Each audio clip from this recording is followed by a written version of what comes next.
Welcome back to Coaster Jawn for the final installment of my Las Vegas Experience mini-series. This is part 4 of a 4-part series, so if you haven't seen the previous videos, please go check those out if you want to learn about my entire experience in Las Vegas, as I previously reviewed the Big Apple Coaster, Adventure Dome, and Stratosphere. But if you're just here to watch my review of the High Roller Observation Wheel and all the other cool things Vegas has to offer, you're in the right place. These are my thoughts on the High Roller, Bellagio, Venetian, and much more on Coaster Jawn.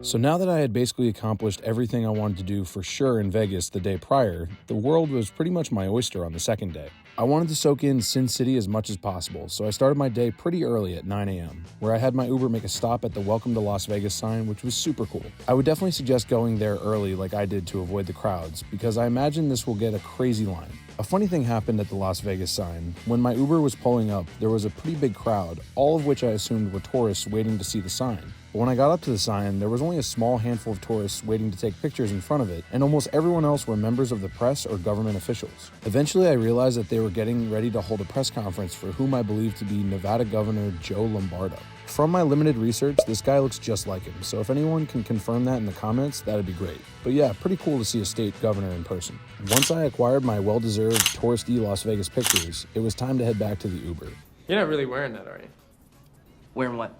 The man purse. You actually gonna wear that? You guys just with me. It's where I keep all my things. Get a lot of compliments on this. Plus, it's not a man purse. It's called a satchel. Unfortunately, I mistakenly had my Uber take me to the New York hotel so that I could get more footage of the Big Apple coaster, but I failed to remember that that didn't open until 11 a.m., and it was only 9 at that point. So that meant I had some time to kill. With my spare 2 hours, I decided to walk almost the entire Las Vegas Strip. But of course, I couldn't do that without a beverage in hand. My advice when buying these, let's call them sodas, on the trip is to not waste your time buying those big, stupid plastic tube slushies, because those cost like 20 to 30 bucks and look really stupid. Do yourself a favor and buy $3 to $4 sodas at almost any retail store on the Strip. Target, CVS, Walgreens, they all sell refreshments which you're welcome to walk around with. These sodas definitely made my walking around much easier. I also had to buy sunscreen, so after a quick visit to Target, I made the long trek up to the Bellagio, which was another thing I was too early for. The Bellagio is best known for its water fountain display outside, but that show doesn't begin until 3 p.m., so unfortunately I had to come back later for that. However, the walk in front of the Bellagio is lovely even without the water fountains going, because there's a really nice tree cover and cool air coming off the massive pools in front of the casino. Next up on the Strip is Caesar's Palace, of which I was obligated to visit to pay my respects to the classic comedy The Hangover. This isn't the real Caesar's Palace, is it? What do you mean? Did Caesar live here? No. I didn't think so. The casino was really cool, inside and out, with Roman statues littered all over the place, as well as a restaurant called Mr. Chow. Another homage, I imagine, to The Hangover. That's not a purse, it's a satchel! It's a puss, okay? Nothing. Hey, there's Skittles in there! No! Don't let the beard fool you, he's a child. It's funny because he's fat. Outside the casino, they must have been doing a promo for the newest Transformers movie because there was a big Optimus Prime outside, as well as other Autobots and a giant robot gorilla? Yeah, not sure where that movie franchise is headed, but anyway, after checking out Caesars, I headed up to the Venetian to check out all the Venice canals inside the casino. This was probably my favorite interior of any of the casinos I visited. While the outside is really cool, featuring more beautiful fountains, bridges, and a copy of the St. Mark's Campanile Tower outside, much like the one at Epcot, the inside of the casino is just as amazing. To get to the entrance of the casino, I took one of the bridges, which actually have arched people movers on them, which was pretty sick. Inside, it's kind of hard to find the canals. Initially, I went downstairs, assuming that anything with running water would be in the lowest level, but no. The bottom floor is where all the slots and table games are. Signs directed me back upstairs, and that's actually where the canals are, which I thought was crazy that they have floors built underneath the waterways. Very cool. Once I finally found the canals, they were fascinating to admire and watch the gondoliers paddle their gondolas down. Some of the gondoliers even broke out into song and belted out deep opera lyrics.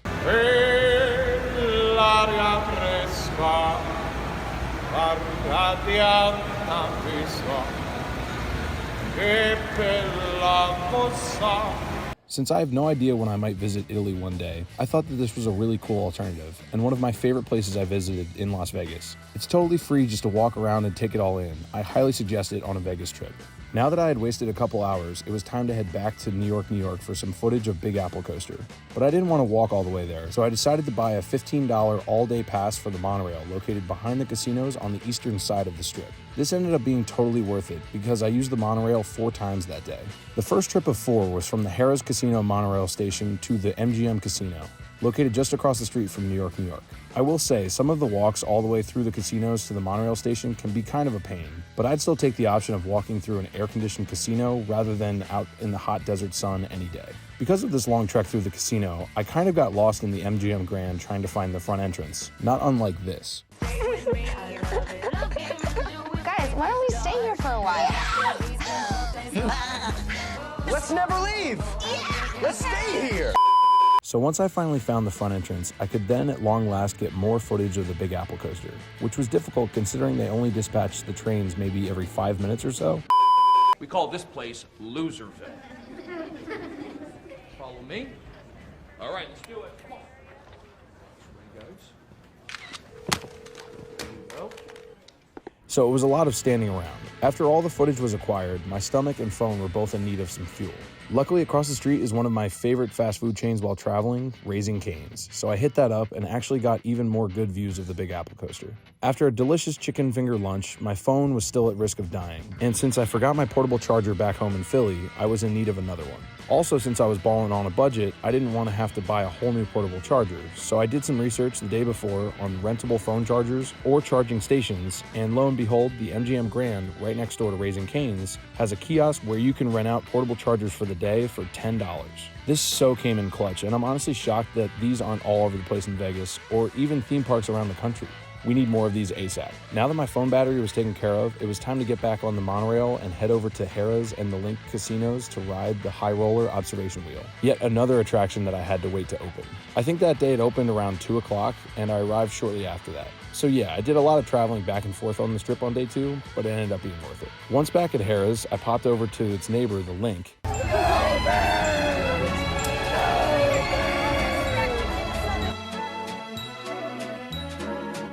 Around the edge and bends it back down, fighting for the end zone. What a run! I'm not a Cowboy fan, I'm a Tony Romo fan, and he retired, so now I bleed green. Go Birds!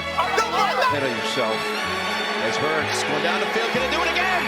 Yes, they can!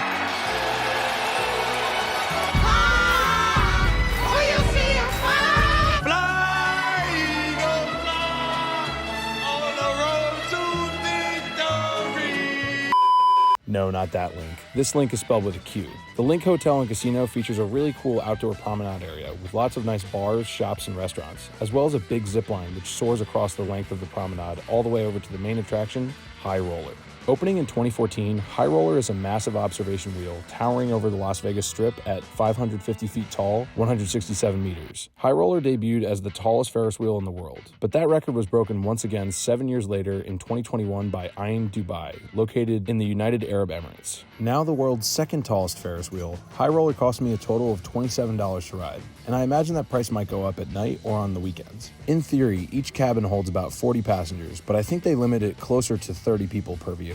Luckily, my capsule only had maybe 12 people in it, so I was free to move around as much as I wanted. Much like with the Stratosphere, when we got about halfway up, I was a bit uneasy because you could look straight down at the ground, but since the ride takes so long to complete a full cycle, eventually I was able to get used to the altitude. A full ride cycle on High Roller takes about 20 to 25 minutes, so you get plenty of time to take in all the amazing views of the Las Vegas Strip and surrounding mountain ranges. The High Roller passenger capsules also feature an onboard presentation that teaches riders about all kinds of Las Vegas history, what to look for in the distance, and facts about the construction of High Roller, all of which I found really interesting. The video talks about everything from the mobsters who built Las Vegas to Area 51. Really fascinating stuff. The onboard audio and video also includes a countdown once you get close to the top of the wheel, just to build up the anticipation as you crest the ride. My only complaint with High Roller was that there was a decent amount of dirt and smudges on the glass, making it a bit difficult to get good pictures and videos, but I imagine that cleaning the High Roller cabin windows is no easy task, so I totally get it. Overall, I thought this ride and its stunning views were well worth the $27, and if you have the time, I would absolutely recommend checking out the world's second tallest observation wheel.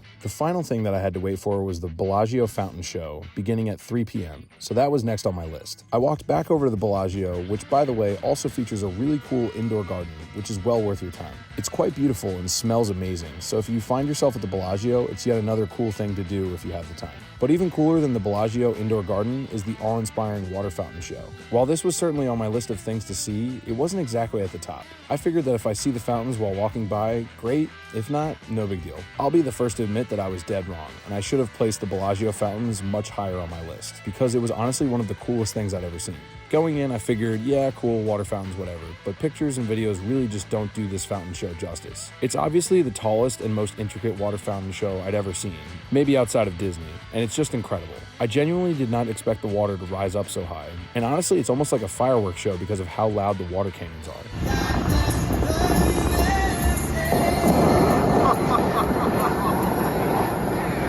The show was so good that I actually stuck around for a half an hour to see it again. The first show I saw was to the tune of Lee Greenwood's Proud to be an American, which, not to sound too cheesy, did just that and made me feel genuinely proud to be an American. America, America, America, yeah! Coming again to save the motherfucking day, yeah!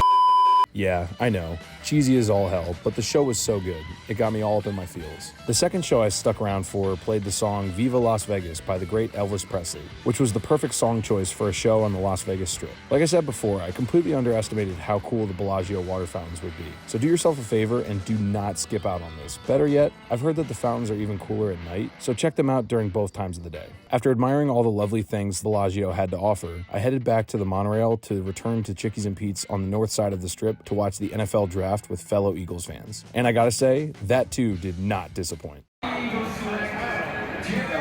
Yes, sir! Let's go. Yeah! All in all, Las Vegas was such a tremendous trip. Shout out to my work for sending me out there and giving me the flexibility to use some vacation time as well. 2 days was more than enough time to do everything that I wanted to do and more. Though Las Vegas isn't the most roller coaster heavy destination, to me it was really worth it getting out there to knock out those credits and just to have one hell of a great time overall. If you've stuck around for all 4 videos of this Las Vegas series, thank you so much. Just in case you missed any of the episodes, they're all in a playlist, so check them out ASAP to get the whole picture of my experience in Las Vegas. If you could, please like the video to help others see it, subscribe to Coaster Jawn, and hit the bell so you don't miss out on any future videos. Thank you all again for watching. Until next time, Viva Las Vegas. This has been Coaster Jawn. Ride on.